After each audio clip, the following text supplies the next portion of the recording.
Hello, everyone, and welcome back to the podcast. I feel like I'm welcoming myself back because last week our whole family tested positive for COVID. There was a lot of coughing, a lot of fatigue, quarantine, but we are on the mend. We are coming out of it, and it is good to be back and here with you all. So I'm recording this at the end of July. There are a few weeks left of the summer break, and I wanted to talk about this opportunity to stretch and practice executive functioning skills. And we often think about executive functioning skills as something that's important for school, but it's really important for all aspects of life. So my guest today is Michelle Porjes. She's a member of our Child Nexus community. She's a licensed educational psychologist and a credentialed school psychologist in the state of California. Michelle has her own practice where she specializes in executive functioning coaching, and she also helps experienced educators establish tutoring and educational support services.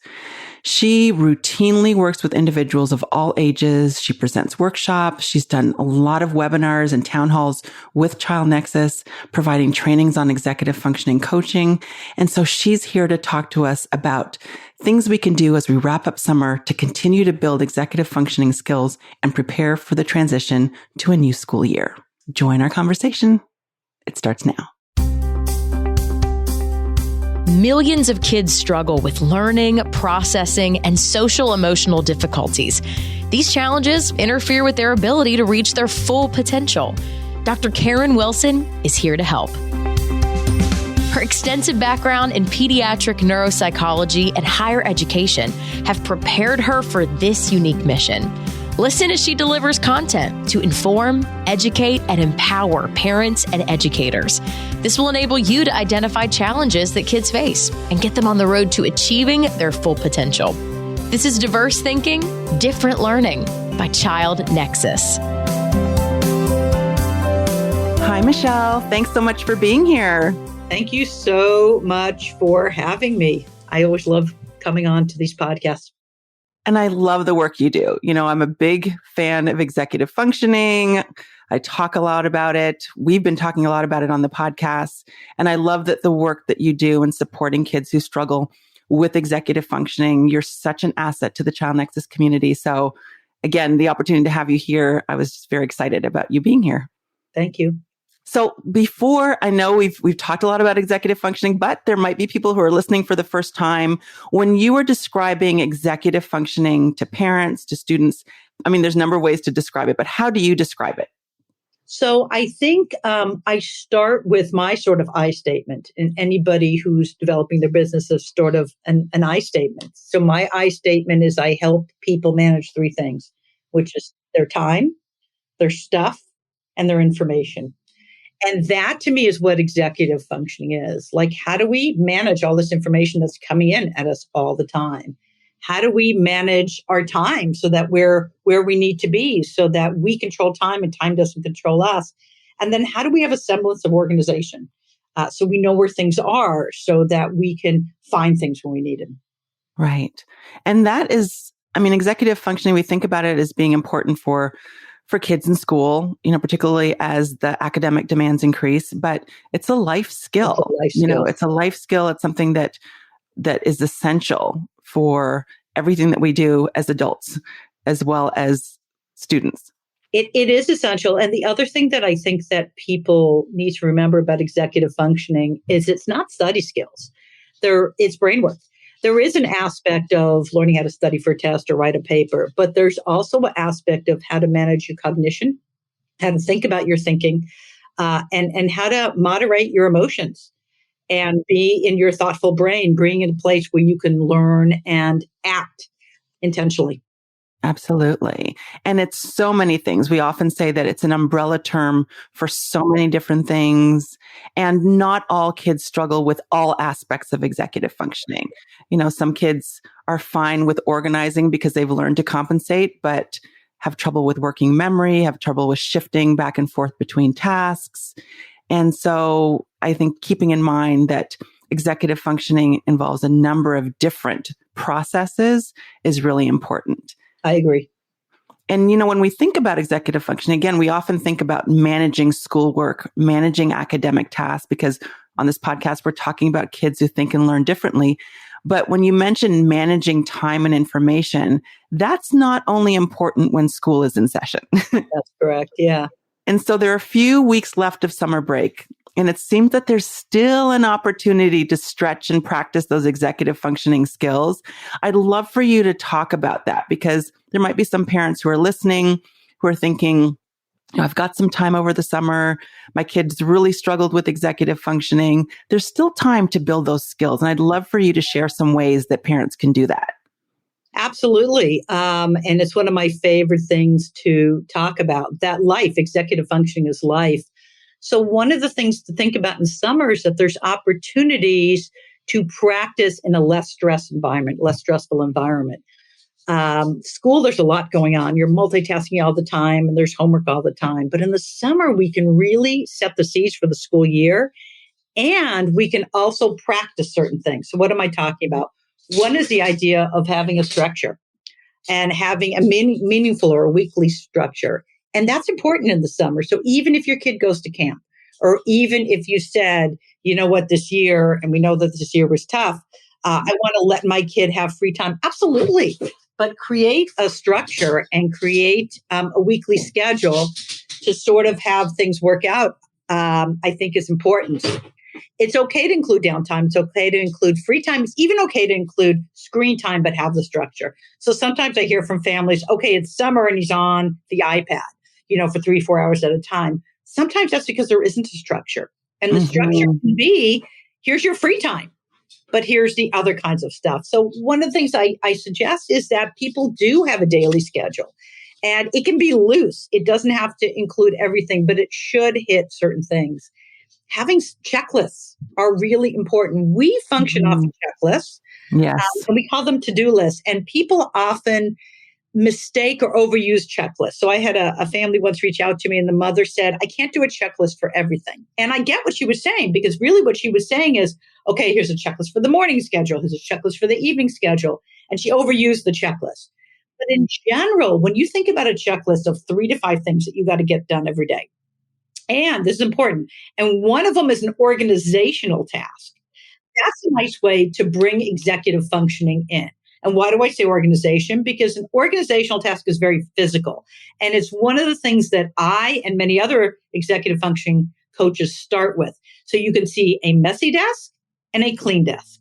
You can see a disorganized bookshelf and an organized bookshelf. So we can actually experience the executive functioning. The other thing that I feel very strongly about, and I'm not going to back down, doesn't matter what the literature says or what the popular literature says, is there should be intellectual stimulation in the summer. I agree. I think every kid should be reading in the summer. I'm actually a fan of workbooks to some extent. I don't make anybody use them, and I don't care if they're summer work or not. But we should be stimulating our brain. And the best way to do this is twofold. One is through structured intellectual activity like reading or maybe writing poetry or something like that. But the other is also to engage in real world experiences. So I've written a whole article about how to find a job as a teen or have volunteer experiences. And the reason that that's important is that's using executive functioning, right? I've got to be there on time. I've got to think about how I follow directions. I've got to follow through with the tasks. So as you can see, this isn't about schoolwork. And you can go through the whole summer and not do schoolwork, and that's fine. And here's the last thing I'll say about reading. We have to get beyond. And I will say educators and educational therapists and teachers believe this. We have to get beyond the idea of reading at school. Really, really important that we're beyond that idea. I'd love for you to talk a little bit more about those intellectual stimulating activities in the summer, because it doesn't mean that our kids have to be conducting science experiments, right? There's so many things that they can do. There's so many resources in the communities. There are museums, there are science centers. There are a lot of fun activities that can actually stimulate kids and stimulate their brains. Yeah, exactly. So I would say a couple of things that are my favorite intellectual activities to stimulate. I mean, I love the idea of taking advantage of wherever you are, right? And museums and even parks and outdoor exhibits.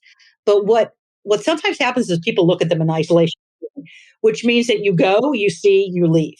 And that's good. But you can also do some prep ahead of time. Well, what are we going to see? well, what do we think about it? What do we want to go first or whatever? And then afterwards, you could talk about it, right? What did we learn? What was your favorite exhibit? Why do you think that that happened the way it is? What would you like to see in an exhibit of this type? And I think that that's a great way to extend the activity. And that could occur with a lot of things. It could occur with, a place like Color Me Mine, where you're thinking about, well, what happens when we leave and we get it back? Why do we think there is this process? So you're constantly kind of growing and discussing what's happening. The other thing to do is to extend that to natural things about the weather, gardening. I've had a lot of clients do gardening in the summer. And there's an intellectual aspect. There's also a physical aspect to that one, right? That's a fun one. I plant a seed and it grows. I mean, how great is that? Why is it growing? So sometimes integrating, well, let's look up information using tech to your advantage. Let's see how often we're supposed to water, are all ways to do intellectual stimulation. My last favorite one are games. There is a ton of games out nowadays, and getting these family games and talking about game theory, if you really want to go crazy, game theory is so exciting to look at. And trying a new family game is a really great thing to do. I love games. We actually just sat down and played like a whole day of Monopoly with my husband and my two kids. And we just love that time. And, we've had Stephanie Pitts on the podcast talking about games and how they can be used to build executive functioning. Absolutely. We'll link to that in the podcast. But, one of the things that I was thinking about as you're talking about museums and, Color Me Mine, is that you really have an opportunity as you're planning for those activities to utilize and develop your executive functioning skills. If you're planning to go to the science center, okay, when are we going to go? What time are we going to go? How are we going to get there? What time do we want to break for lunch? What do you want to see when we get there? And knowing that, again, you talked about time, managing your time. If we're going to be spending 3 hours and you want to see all of these aspects of the exhibit, then how much time are we spending in all of these places? And also making time for lunch. So I love that idea of utilizing those executive functioning skills with real world situations. So the planning and the organization and the working memory, remembering, we need to have lunch, is all built into the activity. And I think you make a good statement with that. One of the things about executive functioning that we said, but I want to come back to, is it is real world. We shouldn't be tying it to school, just like we shouldn't be tying reading to school. One of the things I like, which is not as available everywhere, both in terms of conservation of paper and COVID, is when there are maps or when there are guides, it's a great thing to give a kid and let them have leadership. Okay, we'll take a look at your map. How do you think we're going to get there? So you've got those visual spatial skills as well that you can develop. Absolutely. Absolutely. Prior to COVID, I remember we did like a mommy camp week. And so we did those things with my kids. It was prior to COVID. So we actually took public transportation to, the museum. I don't know if we feel comfortable doing that now, but it was a fun exercise. And what time is the train going to get here? What time is it going to stop at the science center? And it was a really fun activity to do with them. But it also helped them figure out how things work and how we get from place to place and looking at the map schedule and where we get off and things like that. So all of those things are opportunities to learn and engage with our communities. Well, and I think the word engagement's a big word to think about, right? That executive functioning is really furthered and really alive when you engage with executive functioning and when you engage with other people. We do not function as solitary individuals. We function in relationship to other people, which is why a lot of modern day psychology and education talks about the connection. So it's the same thing for executive functioning, right? You're connecting around people. One of the reasons that executive functioning breaks down is that there isn't communication about executive functioning. So it's hurry up, let's go. We got to get out the door now versus this is the time we leave. This is the time you need to be ready. We're going to practice this, right? That's engagement. Or I need you to be ready so that we're both calm when we walk out the door. I need you to pack the night before so that when we leave for our trip, even though it's in the car, we're ready to go by this time. So that communication and practicing that at not just a level of informative, like I told you so, right? We all do. Like I am guilty of this, hands up.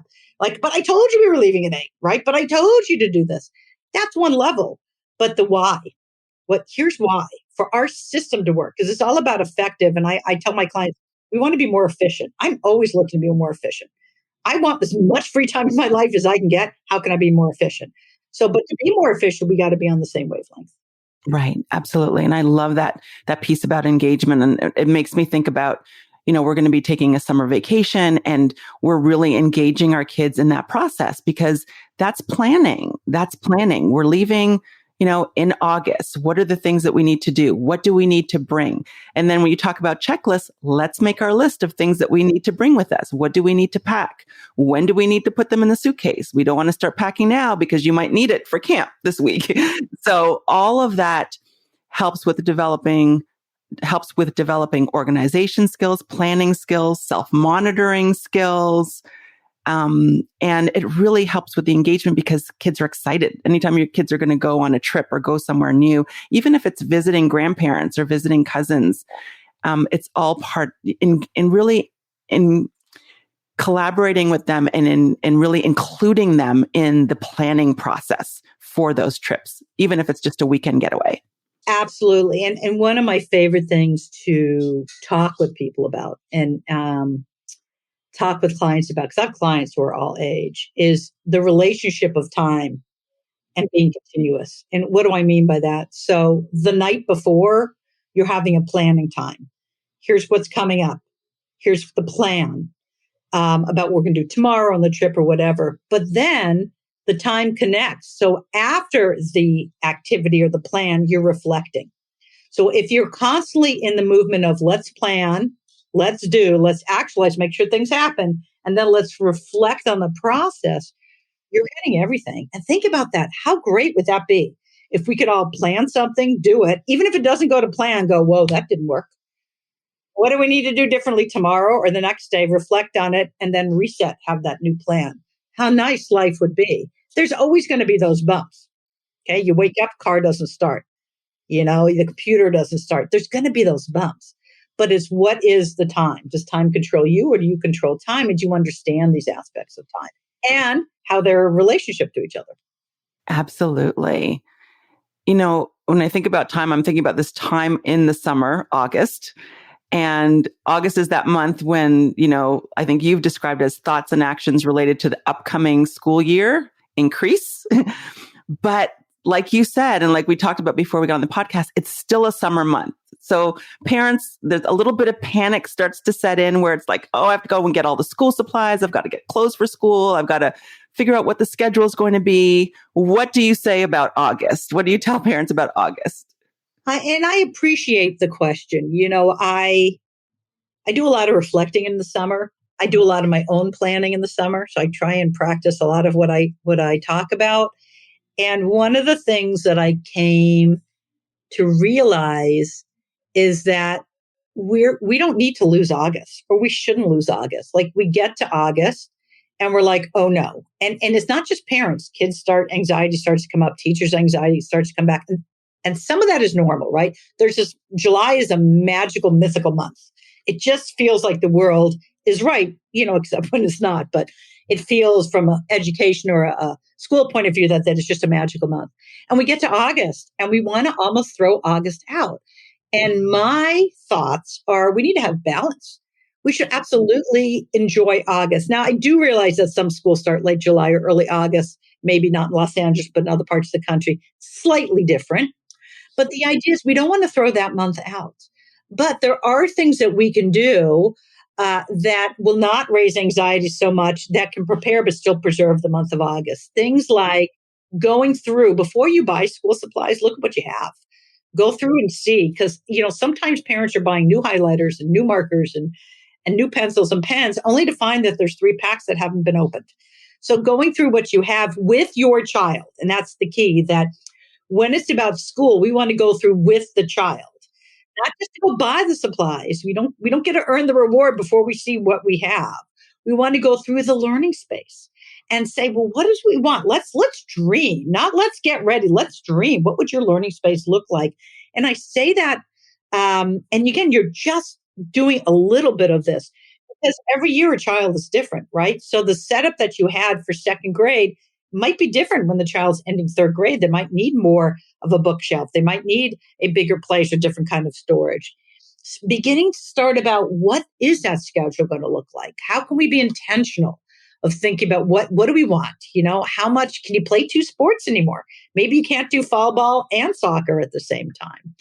And then the other piece, if there is assigned work, August is a good time to check in on it. So I will be posting some memes or maybe even some TikToks on summer work, right? Because my clients I've seen this summer, they've been working. But, a lot of time people get to summer and there's work to be done. And this is not just for little kids. So that's the kind of stuff you want to check in August. But at the same time, you want to preserve. So that goes back and links to the summer executive functioning of having a schedule. So the schedule can say, getting ready for school, buying school supplies, but you can still go swimming and you can still go to camp and you can still have a play date. So it's all about that balance. Right. And that balance is really key. I love that you said it's about preparation, but also preserving summer and preserving August. And again, the key to that is really having that balance. And if we go back to kind of managing your time, having a time set aside for, looking through what it is that you have and then thinking about what it is that you will need and then preparing for the upcoming school year and keeping your anxiety level low during that process, right? Right. Exactly. One of the things that I think about August is you are just doing the beginnings of this. So you could think my schedule's set and the universe is going to say no, right? Things are going to happen. Homework might be more. You might have to have tutoring in there. You never know. So you're just setting the seeds of what you think it'll look like. So that's why there needs to be intentional thought. And you want to have things set up, but you don't want to be married to it. You don't want to lock it into stone because that's the wrong month to do that. And that's where it's so important to be flexible. And then you're modeling that flexibility for your kids because again, I don't know any parent who hasn't gotten to like the third week of class and hasn't been back at Target or Walmart getting school supplies that they didn't know that they needed, right? That's going to be everybody's experience. And so, be mindful of that as well and being prepared for that. But also taking the time to prioritize, what is important for us to do right now. You don't need everything for that first week of school because you're not going to need everything. So we can still revisit what it is that we need. Yeah. And it's also important for the parent to model self-regulation as well. And I like to say sometimes to out it, to say to the kids, you know what? I'm going to say right now, our goal is to preserve August and get ready for school. Let's think it together how we're going to do this. Or you know what? In August, I start to get a little nervous about school. We don't want to plant the idea. The kid goes, well, I guess I should be nervous. But more or less, sometimes teachers get nervous about going back. It's new. It's different. Back to the old grind. But let's make sure that we keep some of this. We don't want to have people guessing. There's a lot of times I think we don't intentionally, but we leave kids in the dark. And we let them create their own reality, which is a good idea. Unless they're playing with Legos, they can create their own reality. And I think it's important for kids who may have struggled a lot during the last academic year because of differences in the way they think and learn. There can be anxiety about going back to that space and that place where they have struggled. So, the extent to which you can create some excitement and make it fun as you prepare for this transition, and then carving out some time for joy and for play and for play dates and for family time is so important as well. Like you said, to have that balance, particularly in August, because the school year is approaching. I agree. And once you mentally shift to thinking about that, let me include them in the conversation. Let me create that balance. That's going to take you into the skills for September, October, November, December. Because I think a lot of people, why people do get so anxious and depressed is that there's an off balance. And certainly you can be very off balance in July. It is a magical month, as are the last 2 weeks in December for most schools, right? You don't need to be reading or doing work, or you should have fun and drink hot cocoa and all that kind of good stuff. But it's the mentality. And I really feel strongly that we need to preserve August, particularly in this day and age, when you get on the news and you just want to crawl back into bed sometimes. Preserve August. Like, we should have fun. We don't need to give it up. It's still warm. You can go on vacation, go to Disneyland, whatever you want to do. But you can also read a book, and you can also look at school supplies. And you can also think about, well, what are the after school activities? Yes. And really including kids in that process, because maybe they don't want to play soccer anymore. Maybe they want to try a new sport, and to think about that as you're planning, those extracurricular after school activities. Maybe you have a list of clubs that the school is going to be, offering, and going through that list. They don't have to decide right away what they want. Maybe they want to check what their friends are doing, but at least, again, creating that excitement over what is to come and what they could be involved in and what their schedule could look like. I think that's important as well. I agree. And the other thing is sometimes, a kid might have been able to do an after school activity every day last year, but now they've entered third grade and the homework is going to shift. And maybe they can't do every day. So it's less about let's sign everything and more thinking about that. When kids leave elementary school and they go to middle school, the after school hours look differently. And if it's your first child, you might not realize that, right? So they tend to sort of walk away from after school clubs and they want to be on the basketball team. And the basketball team might practice every day after school, but they still want to do soccer. So how are you going to practice every day after school, deal with the increased load of homework and maybe some tutoring? And by the way, soccer wants to practice and there's a game of the weekend. It may not work anymore. And sometimes we don't know. But if we stop and at least we think, we can even say, we'll try it. And if it works, great. If it doesn't work, that's great too. So those key years of like third grade, sixth grade, I would even say high school, because the idea of high school as well, in middle school, you practice after school, it's 45 minutes, you have a snack and you go. In high school, it could be a 2-hour practice if you make the team. What does that do to homework? What does that do to tutoring? What does that do to guitar practice? Has to be thought about. Absolutely. And that's, again, where managing your time, organizing your work, organizing all the information that you have to manage, the activities that you're involved in becomes so important. And that's why the work that you do with helping kids to develop executive functioning skills and to build systems are so important. Yeah, systems are where it's at. Absolutely. Absolutely. And you just do such a good job with that, with the kids that you work with and the adolescents as well.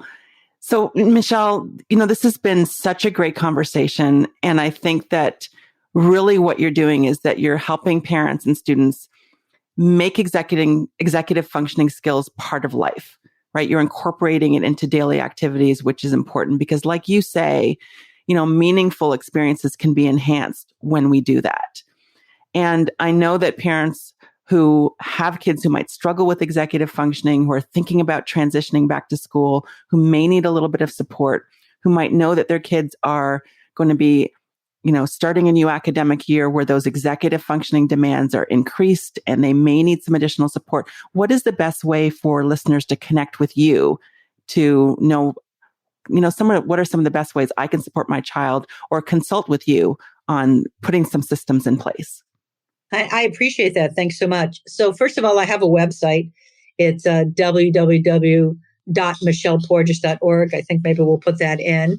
I invite you to check out the website, not just for promoting of me, but I put up a lot of articles and a lot of blogs on a variety of executive functioning topics. So those I invite everybody to see as well. The other thing I invite people to do is I've created some materials that are both for educators and for parents. Not everybody's ready to jump into coaching. Some of it is cost, some of it is time, some of it is parents saying, I want to work with my kid. So I have some materials that can help you think about the key areas that I do sell.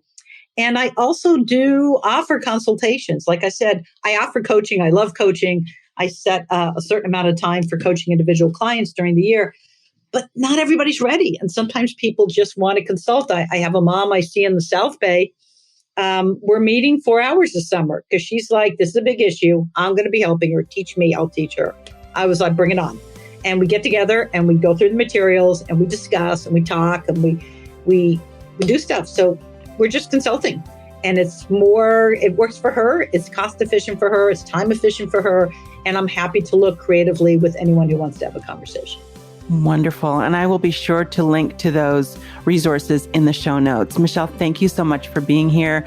And I hope that you enjoy the rest of your summer and that you are preserving August for yourself. Thank you. That is a goal. I'm going to work on that.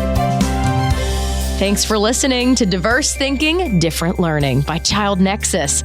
For more resources, visit us online at childnexus.com.